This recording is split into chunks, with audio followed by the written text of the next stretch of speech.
What if I told you that one of the most powerful symbols of tyranny and division in modern history collapsed because of a blunder?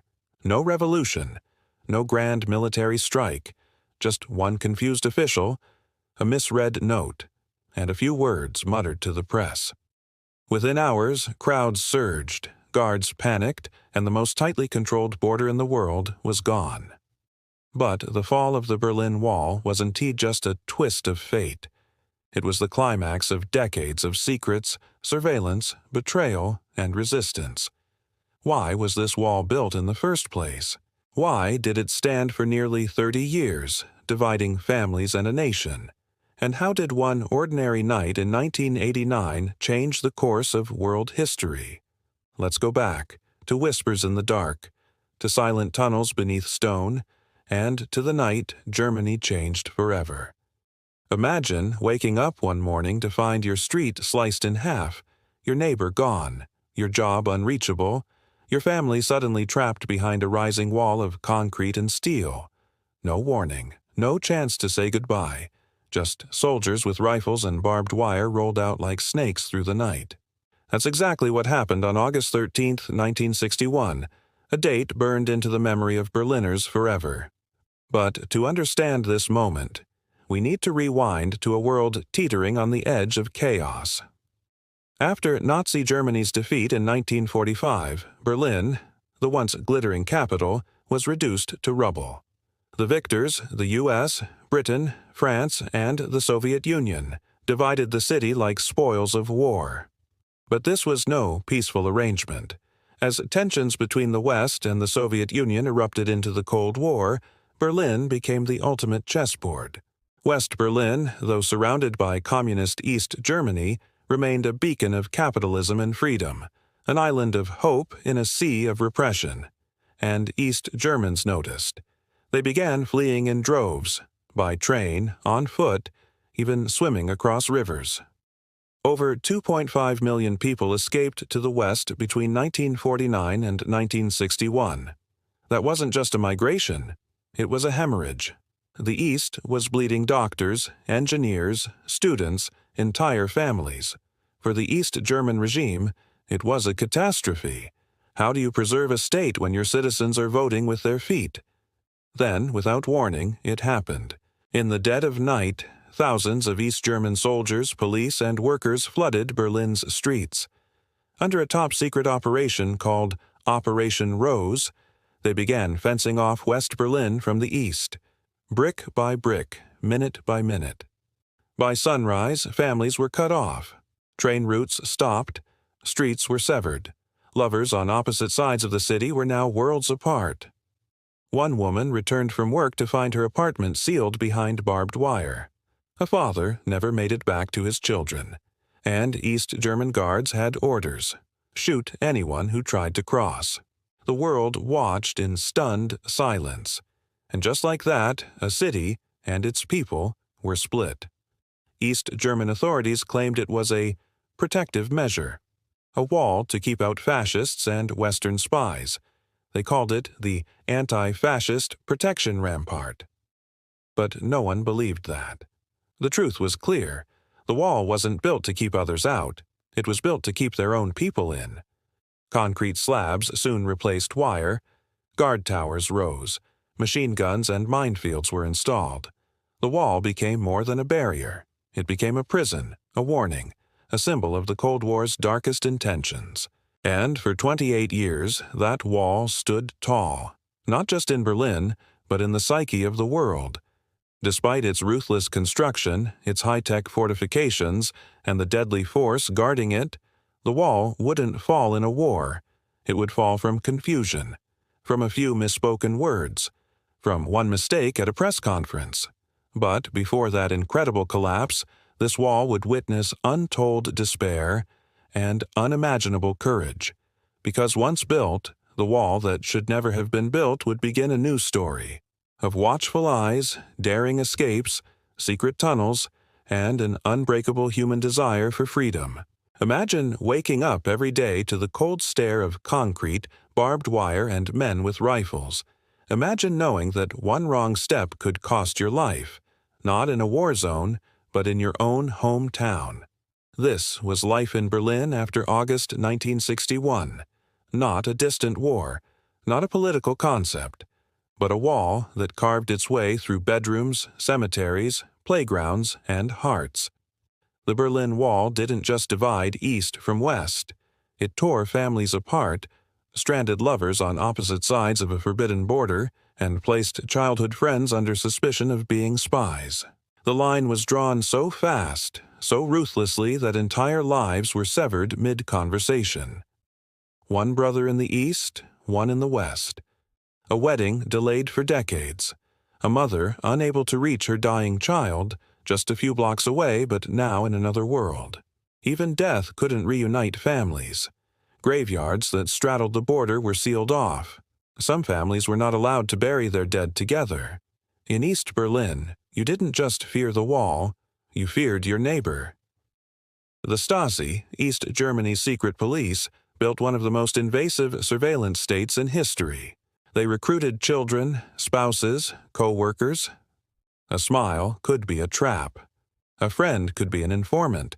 Every word you spoke might be the one that ruined you. People whispered behind curtains. Radios were smuggled under floorboards to catch signals from the West.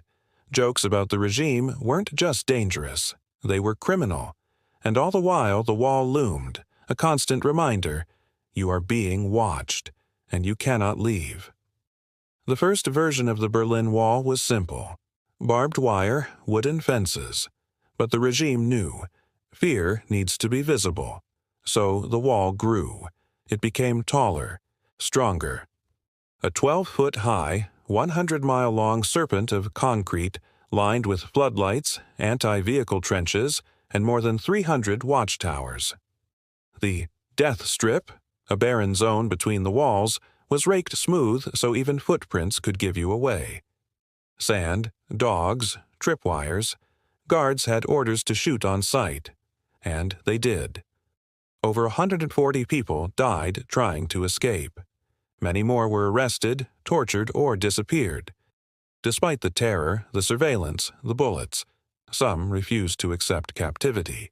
They tunneled beneath, flew hot air balloons made from stitched-together curtains, swam icy rivers, built catapults, even crashed bulldozers into the wall in desperate final acts of freedom.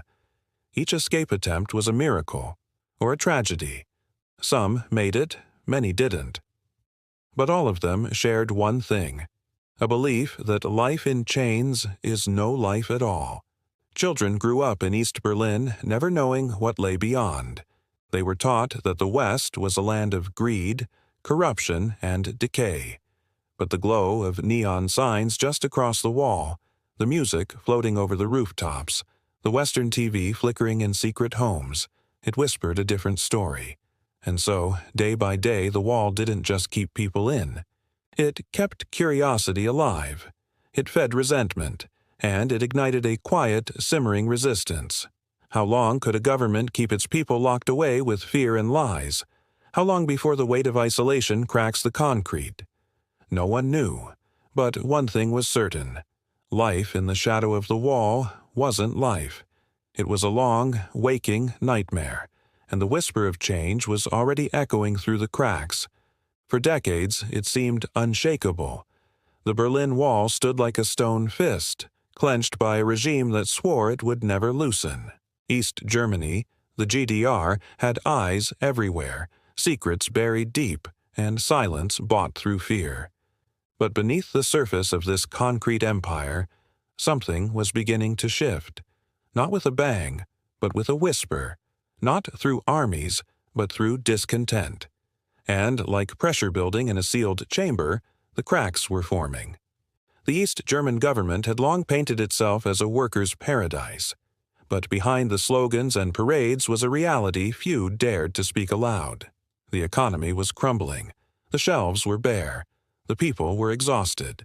While the West boomed with color televisions, cars, and choice, East Berliners lined up for hours for meat, toilet paper, or shoes that rarely came.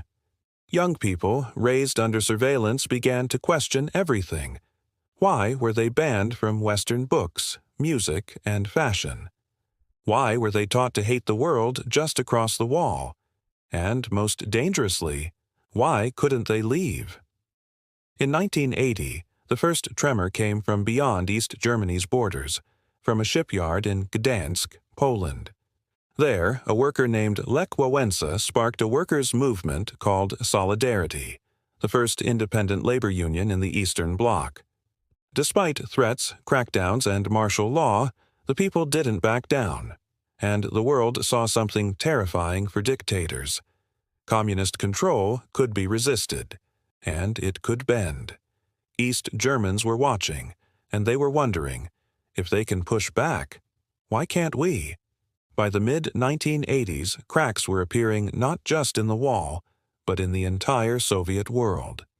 Enter Mikhailgorbachev, the new leader of the USSR.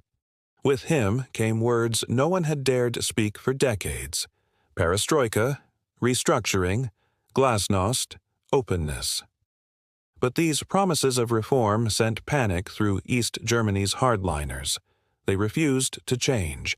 They clung to their iron grip as the world around them began to loosen its chains. And yet they couldn't stop what was coming. By 1989, desperate East Germans found a loophole. They couldn't flee directly to West Germany, but they could travel to allied Eastern Bloc countries like Hungary or Czechoslovakia.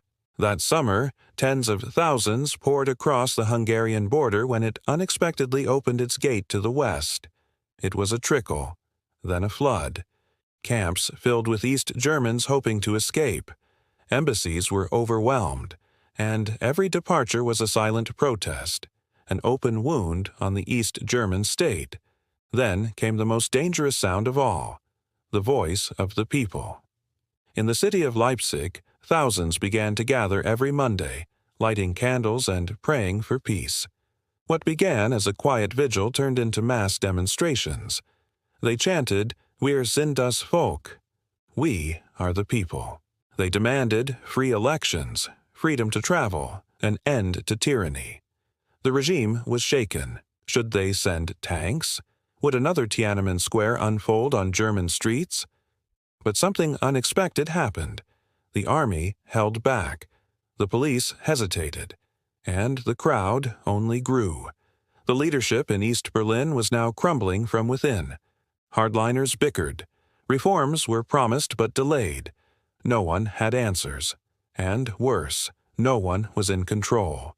The wall still stood, cold and merciless, but behind it, a revolution was unfolding, not in secret, but in the open.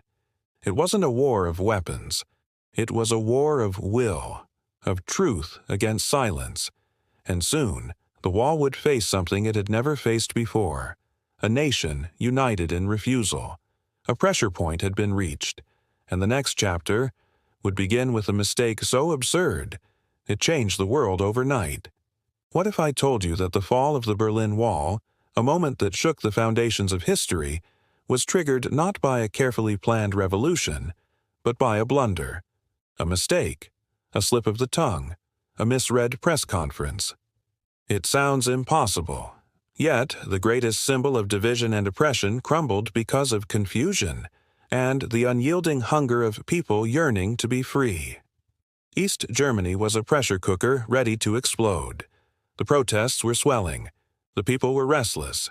The government was in chaos. And the world watched, breath held, waiting for the inevitable. On this cold November evening, Günter Schabowski, a member of the East German Politburo, stepped up to the microphone at a hastily arranged press conference. He was handed a note detailing new travel regulations, meant to ease some restrictions on movement. But he hadn't been fully briefed. When asked when the new rules would come into effect, Schabowski hesitated, and then uttered the words that would echo for decades. As far as I know, effective immediately. His statement was broadcast live on television and radio. East Germans across the city instantly understood. The border was open, right now. They flooded the checkpoints, swelling like a tidal wave of hope and disbelief. Guards, confused and overwhelmed, had no clear orders. They were caught between strict rules and the unstoppable tide of humanity. Some raised their rifles, but many stepped aside, realizing the world was changing. At the Bornholmerstrasse checkpoint, a border guard asked desperately for instructions. With no clear command from above, he made a choice that would become legendary. He opened the gates. Thousands poured through, hugging, crying, and cheering as they crossed into freedom. Strangers became friends. Families reunited. The air filled with laughter and tears. News of the wall's fall traveled like wildfire. Across the globe, leaders, journalists, and citizens watched in awe. How could a wall that had stood so long, guarded by soldiers, fortified with concrete and barbed wire, disappear overnight? This was no battle won by armies, no coup d'etat. It was the triumph of human spirit and a simple mistake that no one could have predicted. The fall didn't just mean the end of a barrier, it marked the collapse of decades of Cold War tension. It sparked the domino effect that led to the reunification of Germany less than a year later, and it showed the world that walls, no matter how mighty, cannot imprison freedom forever. What if that mistake hadn't happened? What if Schabowski had read the note correctly, had been better prepared? Would the wall have stood a little longer? Would history have taken a darker, longer path? The truth is, sometimes history hinges on moments of chaos, human error, and unexpected courage. And in the night of November 9th, 1989, a mistake shook the world, from cracks in the iron grip to the Cold War, domino collapse, the fall of the Berlin Wall, and its aftermath. The Berlin Wall, a symbol of division and oppression, was never truly unbreakable. Over time, cracks appeared in the GDR's iron grip. Growing public unrest, inspired by peaceful protests and demands for freedom, steadily undermined the regime's authority. The government's desperate attempts to hold power failed as waves of courage and hope swept through East Germany. A critical mistake, a hurried and unclear announcement in November 1989, opened the floodgates, leading to one of history's most remarkable nights, the fall of the Berlin Wall. Thousands flooded border crossings, tearing down the physical and psychological barrier that had separated families, friends, and a nation for decades. But the wall's fall was only the beginning. The swift reunification of East and West Germany brought a complex reality: one Germany, two realities. On paper, the nation was united, but socially and economically, deep divisions remained. East Germans faced massive job losses as their industries collapsed under free market pressures, while many wrestled with a painful identity crisis, feeling like outsiders in their own country. The government invested heavily to rebuild the East, yet resentment lingered, giving rise to nostalgia for the GDR era among some, a longing not for oppression, but for the certainty and community lost in transition. Physical remnants of the wall remain as stark reminders, memories in stone and silence. These fragments and memorials stand as witnesses to oppression, courage, and the human cost of division. But many memories live not in monuments, but in the silence of individuals who endured the Stasi's watchful eye, families torn apart, and secrets too painful to tell. The challenge remains to preserve these memories truthfully, resisting romanticized myths of the past. The fall of the Berlin Wall was part of a much larger wave, the Cold War's domino collapse. The Soviet bloc began to unravel as reformist winds swept Eastern Europe. In Poland, the Solidarity movement toppled communism peacefully, signaling to others that change was possible without Soviet intervention. Hungary's dismantling of its border with Austria created escape routes for East Germans, further weakening the GDR. The Velvet Revolution in Czechoslovakia brought down a regime through nonviolent protest, while Romania's violent overthrow marked a bloody end to tyranny. Each domino fell, toppling the once imposing Soviet empire from within. Mikhailgorbachev's reforms, glasnost and perestroika, intended to save communism instead, hastened its collapse. By 1991, the Soviet Union dissolved, ending the Cold War era. This cascade of revolutions was ennui. Titi fought with armies, but with the courage of millions yearning for freedom. The fall of the Berlin Wall was more than the fall of a structure. It was the collapse of an era defined by fear, division, and control.